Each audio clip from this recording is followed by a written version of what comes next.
You know, Kari, in what seems like a never-ending line of government-linked organizations that have come out to sort of air their vaguely dirty laundry, now it's LTAT's turn, isn't it? They had an audit last week where they revealed, what, 7 irregularities? Is that what they put? Yes, so they announced the 7 key points last week. Yeah. Or rather the week before. Yep. And last week, on 30th of September, they announced that the 2018 dividends would come to a grand total of 2% of the savings. Which is amazing considering this is an organization that has given 6% consistently over like decades. Oh, that's an understatement because if you go back, and these numbers have always been transparent from LTAT. Yeah. Between 2015 and 2017, it was 6% regular dividends, not including bonuses. And before that, it's 7% and above. I mean, there was a time in the 70s, 80s, where it was consistently above 8% even, without special bonuses, which they have been declaring. So it was quite a rude awakening for the members and the public. Well, it's not just a rude awakening for the members of them. Of course, we actually managed to talk to like CEO Nick Anlizan, who tells you very upfront in the first line that I didn't want to be the face of the 2% dividend, and now she is, although technically it wasn't her organization doing, is it? Because when this story first went up online, a lot of people were like saying, wow, why are we still paying this management? But I think people don't realize that it's not her management that led to this, was it? Well, from her perspective, she's here to do the cleanup job and to rebuild LTAT. Right. I mean, of course, it's debatable over what went wrong and whether it's wholly the previous management's fault. Tan Sri Lodin, actually. Her predecessor, yes. So that part, whether the blame lies solely with him or whether it was a combination of political pressure and that sort of thing, a lot of that can be debated and discussed on end. But the fact is now, LTAT has declared 2% for 2018. And her job is to restore the returns level to a healthy rate going forward, because it's an important demographic that they are serving. It's a pension fund for our armed forces who dedicate their lives to protecting our country.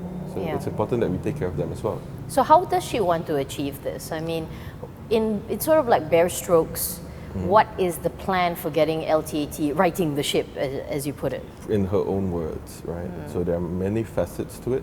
One is rebuilding the organizational structure, reporting lines, procedures inside. Which the audit said was missing for several things. Yes, and I think during our discussion, my discussion with her, the emerging picture is that LTAT at one point was a high-flying organization. The returns were superb, and in her own words, the fund managers looked up to LTAT because they consistently provided, right? Correct. And they all wanted to know how. And it seems at this point, in hindsight of course, that perhaps because of that early success, LTAT missed a few opportunities down the line to change with the times and to adapt. And now we have this state of affairs where, according to her, there's never been a CFO in place. Which is weird, right, for a fund with AUM of like 9 billion? Yeah, I guess if you look at it like that, yes. And they've just welcomed their first chief investment officer in August. Yeah. So a lot of the things that we take for granted that has existed in other funds is only now coming into place in LTAT.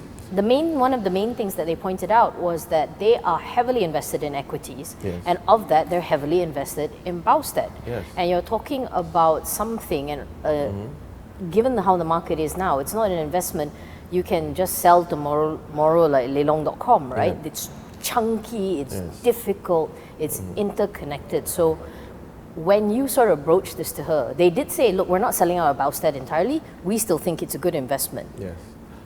She sold that to you. Is that what she's selling? Well, to be fair, Bausted Holdings, I think there is value. According to her. All right, fair enough. There is value.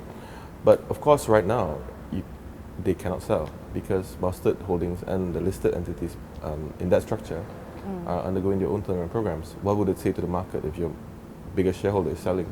And when the prices are low and it's going through a turnaround, right? Yeah. You need to back your investments so that it does not seem like you are losing confidence in it. So I think in that sense, and she agreed that LTAT is stuck in the short term. However, she also stresses that there is value, and whether that value can be realized, I think it remains to be seen. Let's see how the management of these companies do in their turnaround programs. You actually did email Bausted, right, for answers. Did they give you, I mean, what is their feel from that side? Because Bausted rarely gives interviews. Very rarely the management does. Yes, in fact, the last one we had with Bausted Holdings was with Tan Sri Lodin in 2016. Yes, A rare one, in fact. very. Yep, and he wore quite a number of hats during the interview, talking about Afin and the rest of the company, and also from the LTAT perspective. So the current management has not granted us an interview, but we did get some answers, not all, to I think over 50 questions in totality to the entire group. So they did provide us some light on what they are doing. So, and I think based on our analysis as well, it's pretty evident that the first problem is the amount of debt that they have taken over. Right. Yes, and that I think can be traced back over the years to a culmination of how they have expanded. All in all, does she given you a timeline as to when the... I mean, they keep saying that FY20 will be plain sailing. True? To be fair to the chairman of LTAT, he did say that it will be plain sailing if everything that they are trying to do falls into place. Okay, caveat. Of course, if we look at where the portfolio is, the current state of the market, the liquidity at LTAT's disposal, we can clearly see that rebalancing the portfolio will probably not take place so quickly. Right? Yeah. I don't think you can go from 2% to 10% in 2 years. But I think there are some initiatives ongoing from the LTAT perspective that will support dividends in 2020. So we'll see if that takes place. For more on the stories, pick up a copy of The Edge Weekly at all good newsstands.